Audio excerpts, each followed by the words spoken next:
Hey, how's everyone doing? This is Cult Flicks Fix 24 back with a video.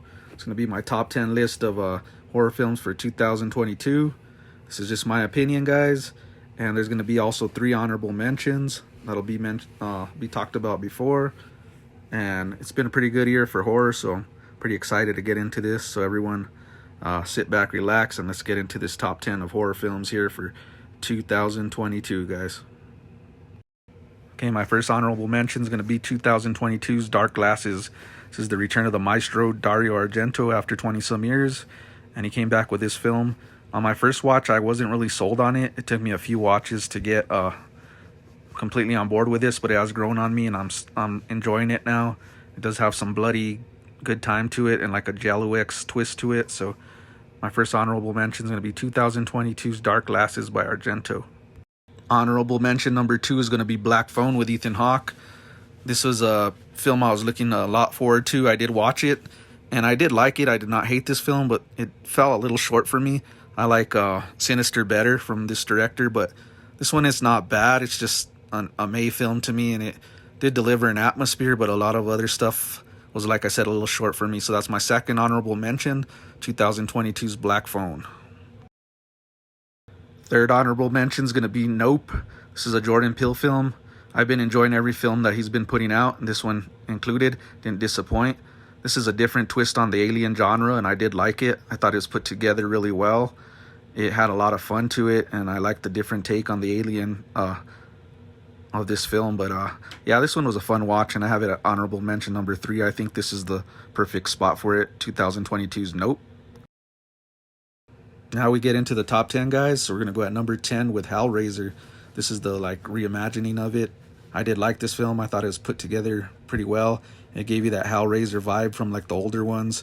And I didn't mind the female lead. I thought she did really good. And it just did give you those creeps and all creepy moments throughout the film like the other ones. There will be nothing like the first 3 to me, but this one was a pretty solid sequel.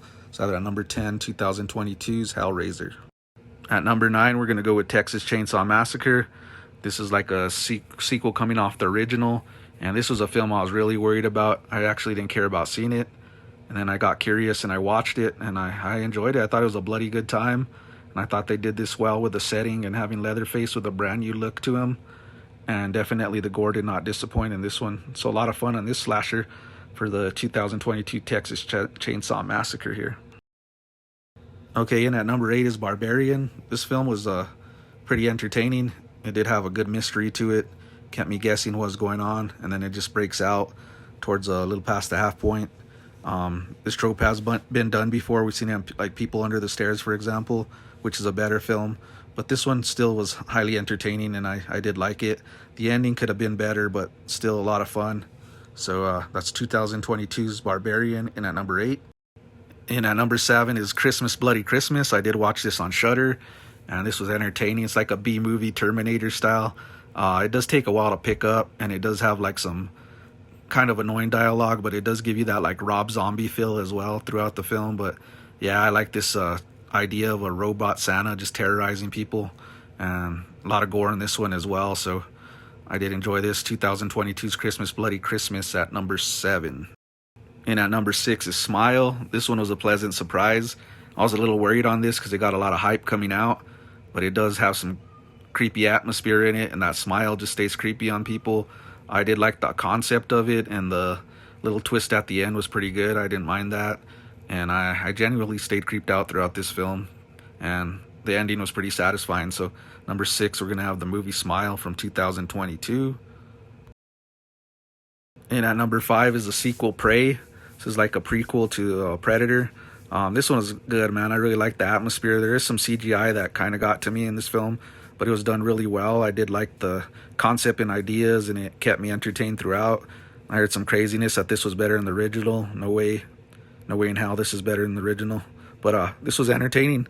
Good sequel. My top number 5 here is 2022's Prey. Really good sequel to the franchise.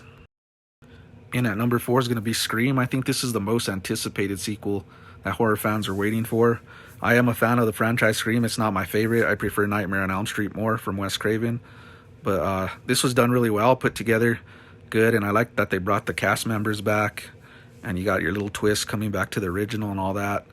and some pretty good murder scenes throughout this one. I thought it was done really well for a slasher. So at number 4 is going to be 2022's Scream. And at number 3 is Ty West's X. This was another pleasant surprise. I went into this film thinking it was going to be average, and I was wrong. This film blew me away. I really liked the sleaziness, and you got like a Texas Chainsaw Massacre feel throughout with the setting and some brutal kills in this one.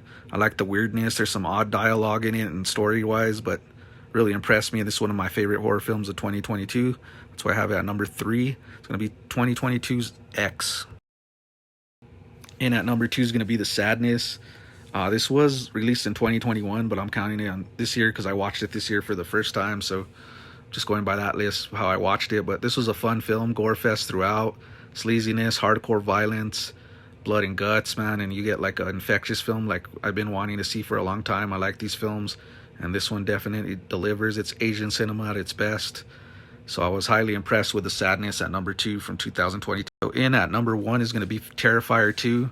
This was my favorite film. I loved it. It was an absolute gore fest, blood, guts, all of it in one. Did not disappoint. Art the Clown is becoming one of my favorite horror villains, and I just was impressed with this film. I just loved it. Kept me entertained throughout, and it was just a solid slasher all around, and I can't wait to see what they bring throughout this franchise because it's becoming really fun. So number 1 is going to be 2022's Terrifier 2.